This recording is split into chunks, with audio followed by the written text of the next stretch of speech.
Give me something to hold on, something I can feel. Let me crash to the floor, at least I'll know that it's real. Rock bottom is scary if you've never been before.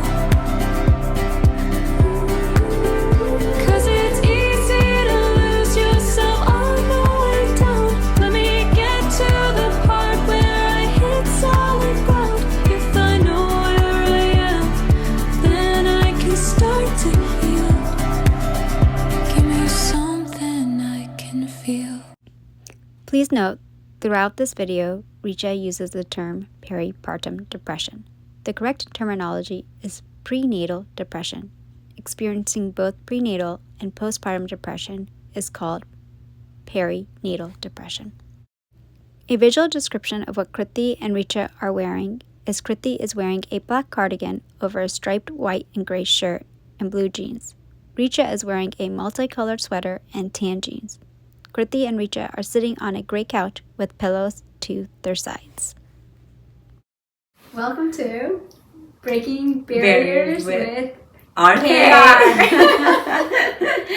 Right, welcome back everybody. Last week we talked about my journey with stigma, and today we're going to switch gears and ask Richa about her journey of dealing with mental illness. And when we talked about mental illness last time, we mentioned how disability can be visible or invisible, and under the umbrella term disability, there's some physical disability as well as mental disability. Can you please share a little bit about your journey and how, at what point in life did you experience it? Yeah, thank you, Kriti.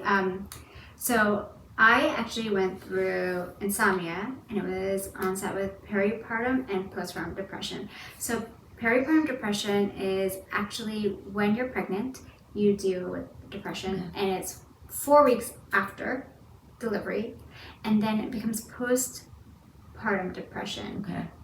4 weeks after delivery and onward. And I dealt with both of those. And I was not fully educated that when I was going through peripartum, I didn't even realize it was peripartum depression because I didn't even know that was a thing. Did you feel like you were facing a lot of stigma with mental illness? So I'm gonna be quite honest. I actually had stigma around it myself, and so I went through this with my second child, and I was crying a lot. So I had insomnia, and it was to the point where I was starting to get nervous to sleep in the bed, and I ended up in the psychiatric ward. Basically, is how it all happened. And I remember in the psychiatric ward, even though I needed to be there, I saw a physician, and she happened to be Indian. And at that moment, we crossed paths in the hallway and in the psychiatric ward. I remember having a hard time looking her in the eye because I just recognized how my Indianness in that moment and how I was not an Indian as a physician, but as a patient. And I don't know what it was, but maybe it was shame, discomfort, but I felt something. And I remember when I left the psychiatric ward, I gave birth to my daughter, and I, as a defense mechanism, I started joking with my friends about how I was admitted and all this. And one of my really good friends, and I'm so glad she called me out on it, she was like, I don't think any of this is really funny. And I still reflect on that moment, and I truly can say it's because I think it was a defense mechanism, and I just had a hard time admitting to myself that I needed it. And when my sister told me that I would probably need an SSRI, which I am on Zoloft, I remember crying, and my sister was like, but remember, if you had diabetes, you'd be taking insulin, and there would be no question about it. Exactly. This can change your life and save your life. So that's a stigma I faced within myself. Thanks for sharing that journey, because I know that takes a lot of vulnerability to share that. It actually comes from the fact that we're not really openly talking about it because it's a sensitive topic. Did you feel that there was stigma also when you shared with somebody? So I think it's interesting you talked about how it's a sensitive topic and we don't necessarily talk about it. I think it's because there is not that space given. I think my family was very well meaning and they're very loving, but a lot of my family, when I was going through this, and it was shared, whether my mom shared or I shared, the questions were, are you eating okay?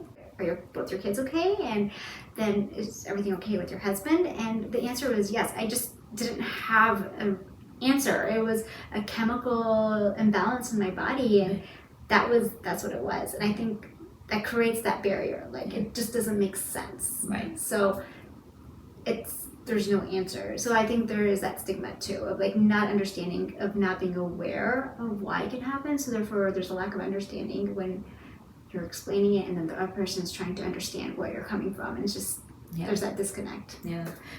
Thank you, Richa, for sharing your story. I truly appreciate you being open about this, and also you have been open through your stories on Instagram. So thanks for sharing and creating a safe space for a topic where we can openly discuss, and that way nobody feels like they're by themselves or they're alone in this journey. Thank you for being with us today, and we'll see you next time. Thank you, everyone. Bye-bye. Please stay tuned for our next video where we will discuss Kriti and challenges she has experienced with her hearing loss. Thank you to Mandy Harvey for giving us permission to use her song Something I Can Feel in our intro.